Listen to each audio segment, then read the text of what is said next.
افواج پاکستان ہماری red line ہیں، پاکستان اور پاک فوج کے خلاف کوئی بھی بات کرے گا ہم اسے برداشت نہیں کریں گے۔ چیئرمین پیپلز پارٹی بلاول بھٹو زرداری کہتے ہیں کہ دہشت گرد بھارت کے نمائندے ہیں، سیاست کریں مگر الفاظ کا چناؤ بھی سوچ سمجھ کر کریں۔ آزاد کشمیر کے تشویشناک حالات کا درمیانی راستہ نکالنا چاہیے۔ آزاد کشمیر کے حالات خراب ہونے سے کشمیر کاز کو نقصان پہنچے گا۔ مظفر آباد میں عہدیداروں اور ٹکٹ ہولڈر اجلاس سے خطاب میں کہا، کشمیر کے مستقبل کا فیصلہ صرف کشمیری عوام کا حق ہے۔ بلاول بھٹو کا جوائنٹ عوامی ایکشن کمیٹی کا جوابی خط لکھا، آزاد کشمیر کے موجودہ بحران کا حل طاقت نہیں، مذاکرات اور اعتماد سازی میں ہے۔ عوامی ایکشن کمیٹی سے کمیشن کے قیام پر اتفاق کے بعد لانگ مارچ اور دھرنے معطل کرنے کی اپیل۔ آزاد کشمیر صورتحال پر ٹروتھ اینڈ ریکنسیلیشن کمیشن قائم کرنے کی تجویز۔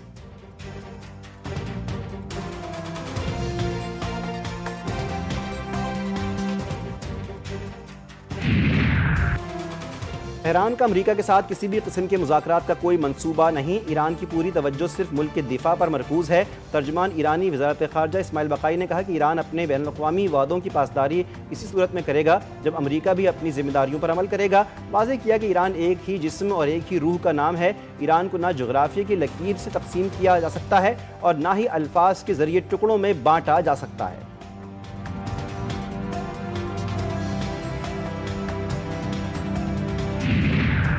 ایران اپنے شہداء کے خون کا بدلہ ضرور لے گا، ایرانی اسپیکر باقر قالیباف کا واضح پیغام۔ کہا کہ ہرمز میں ہماری طاقت عوام کی حمایت اور میدان میں حاصل قوت کا نتیجہ ہے۔ جنگ یا مذاکرات کا فیصلہ قومی سلامتی اور قومی مفاد کی بنیاد پر ہوتا ہے۔ جنگ اور سفارتکاری اختیار کرنے کا فیصلہ رہبر انقلاب کی ہدایت کے مطابق ہوگا۔ زندگی دشمن کے خلاف جدوجہد میں گزری، جنگ یا دھمکیوں سے خوفزدہ نہیں، دشمن کی دھمکیوں سے نہیں ڈرتے، ان جرائم کا فیصلہ کن جواب دیا جائے گا۔ ایران دشمن کی مرضی مسلط کرنے کی ہر کوشش ناکام بنائے گا۔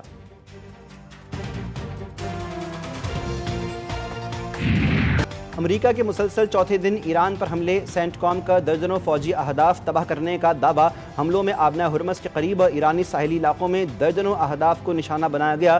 حملوں میں شہداء کی تعداد 30 ہو گئی، 260 سے زائد زخمی ہوئے۔ ترجمان ایرانی حکومت فاطمہ مہاجرانی نے کہا، شہداء میں 2 خواتین بھی شامل ہیں۔ پمپور کی فوجی بیرک پر حملے سے 7 ایرانی فوجی شہید ہوئے۔ امریکی جارحیت پر ایران کا جوابی وار، آپریشن نصر 2 کی چوتھی لہر۔ ایران کا اردن میں امریکی F-18 طیاروں کے ٹھکانوں پر حملوں کا دعویٰ۔ امریکہ نے ایران کے خلاف جنگ کو مزید پھیلانے کا فیصلہ کر لیا۔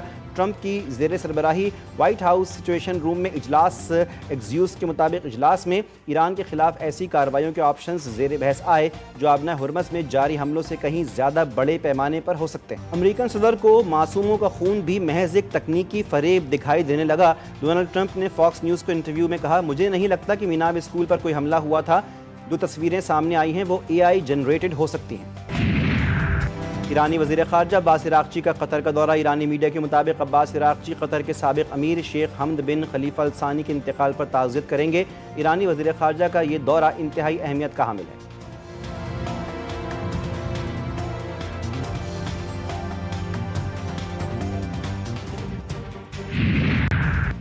اب صرف باتوں کا وقت نہیں بلکہ عملی اقدامات کو تیز کرنا ہوگا۔ ہمارے کسان دن رات محنت کر کے ملک کی ترقی میں اہم کردار ادا کر رہے ہیں۔ جدید ٹیکنالوجی کی عدم دستیابی کے باعث پاکستان لائیو اسٹاک کے شعبے میں خطے کے دیگر ملکوں سے پیچھے ہے۔ وزیراعظم شہباز شریف نے کہا کہ لائیو اسٹاک شعبے کی ترقی کے لیے عملی اقدامات ناگزیر ہیں اور جدید ٹیکنالوجی اپنانا ہوگی۔ لائیو اسٹاک کی ترقی کے لیے وفاق اور صوبوں کو مل کر کام کرنا ہوگا۔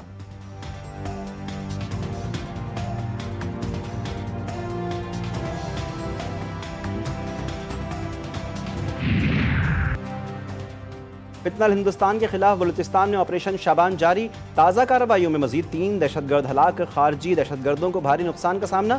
سیکیورٹی ذرائع کے مطابق تازہ کارروائیوں میں سیکیورٹی فورسز کی جانب سے دہشت گردوں کے ٹھکانوں کو کامیابی سے نشانہ بنایا گیا۔ آپریشن شابان میں ہلاک دہشت گردوں کی مجموعی تعداد 88 ہو گئی۔ سیکیورٹی ذرائع نے واضح کیا کہ آخری دہشت گرد کے خاتمے تک بلوچستان میں آپریشن شابان جاری رہے گا۔ اسلام آباد پولیس کے ملازم احتشام مسیح کو گاڑی سے زبردستی اتار کر مبینہ تشدد کا نشانہ بنایا گیا۔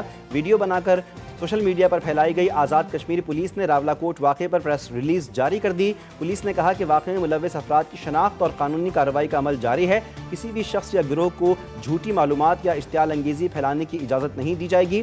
سیکرٹری داخلہ آزاد کشمیر گفتار حسین نے کہا، کلعدم کمیٹی نے منفی پروپیگنڈے کو اپنا وتیرہ بنا لیا ہے۔ عوامی حقوق کے نام پر اشتعال انگیزی پھیلائی جا رہی ہے۔